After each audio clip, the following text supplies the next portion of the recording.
Once upon a time, in a vibrant village nestled beneath the great baobab trees, there lived a young woman named Thandiwe. She had ventured back to her hometown after many years, feeling a mix of excitement and trepidation.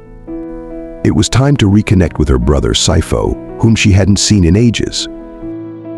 When Thandiwe arrived at Sipho's home, he greeted her warmly. "Thandiwe, welcome. It's been too long," he exclaimed, enveloping her in a hearty embrace. "Indeed, Sipho.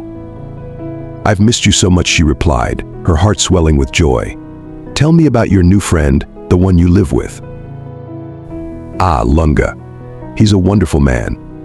We met during our days at the university, and we've been like brothers ever since." "You're going to love him," Sipho said, leading Thandiwe into the cozy home. Lunga was lounging on a mat in the living room, weaving intricate patterns into a traditional basket. He stood up when they entered, his face lighting up with a cheerful smile. "Thandiwe, it's a pleasure to meet you at last," he said, extending his hand. "Lunga, it's lovely to finally meet you," Thandiwe replied, shaking his hand, feeling a spark of connection. As the days turned into weeks, Thandiwe and Lunga spent more time together. They would stroll through the sun-drenched fields, play traditional games, and share stories under the starry African sky. They talked about everything: their favorite tales, their dreams for the future, and the vibrant culture of their people. One evening, as the sun dipped below the horizon, painting the sky in shades of orange and purple, Lunga turned to Thandiwe, his eyes serious yet gentle. "Thandiwe, I need to share something that has been on my heart." "What is it, Lunga?" she asked, her heart racing. "I think you are extraordinary. Your spirit shines brighter than the brightest stars," he confessed, his gaze unwavering. Thandiwe's heart leapt at his words. "I feel the same way about you, Lunga," she said, her voice barely above a whisper. They leaned in, their lips almost touching, but then the sound of Sipho's voice broke the moment. "Thandiwe, can we speak for a moment?" he called, concern etched on his face. Thandiwe turned, her heart sinking.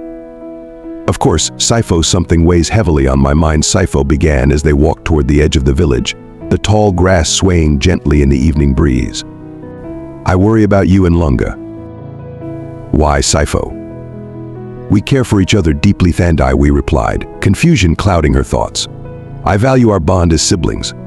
Lunga is my best friend. I don't want anything to come between us," Sipho said, his voice filled with concern.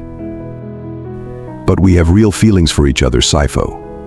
I can't simply cast that aside," Thandiwe argued, feeling the knot of frustration tighten in her stomach.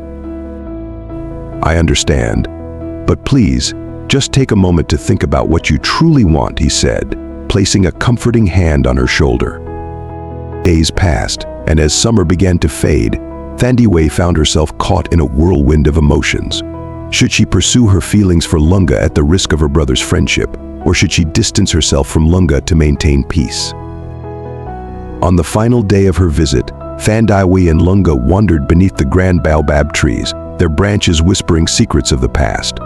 They spoke of dreams and the possibility of a future together.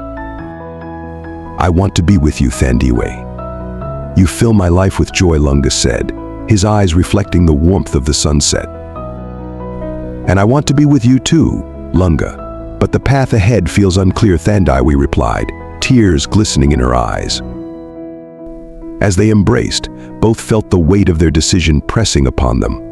When they returned to Sipho's home, Thandiwe pulled Lunga aside. "Lunga, we need to talk," she said, taking a deep breath. "What's on your mind?" he asked, concern etched on his brow. "I can't pursue this, Lunga. I can't risk losing my brother's friendship." "I'm so sorry," she said, her tears flowing freely. Lunga looked at her, pain flickering in his eyes, but he nodded in understanding. "I respect your decision, Thandiwe. You must follow your heart." As she prepared to leave the village, a deep sadness enveloped her. She had fallen for her brother's best friend, but she knew that sometimes love requires sacrifice. Days turned into weeks, and Thandiwe immersed herself in her work. Yet Lunga lingered in her thoughts like a sweet melody. One afternoon, as she returned home, she spotted a familiar figure outside her dwelling. It was Lunga. "What brings you here?" she asked, her heart racing. "I couldn't stop thinking about you, Thandiwe. I had to see you," he said, stepping closer, his voice earnest. Tears brimmed in her eyes as she replied, "It's complicated, Lunga, I know. But my heart won't let you go," he said, taking her hand gently. Thandiwe felt her heart flutter. This was a risk she couldn't ignore any longer. "All right," she said, a smile breaking through her tears. Lunga pulled her into his arms, and they kissed, feeling the warmth of their love wrap around them like a comforting blanket. As they parted, Thandiwe understood that they had a long journey ahead, but they would navigate it together. Because when love is found, it is a treasure to hold onto tightly, no matter the challenges. And so Thandiwe and Lunga embraced their love, ready to face whatever came their way, knowing that true love, even when complicated, is worth every moment.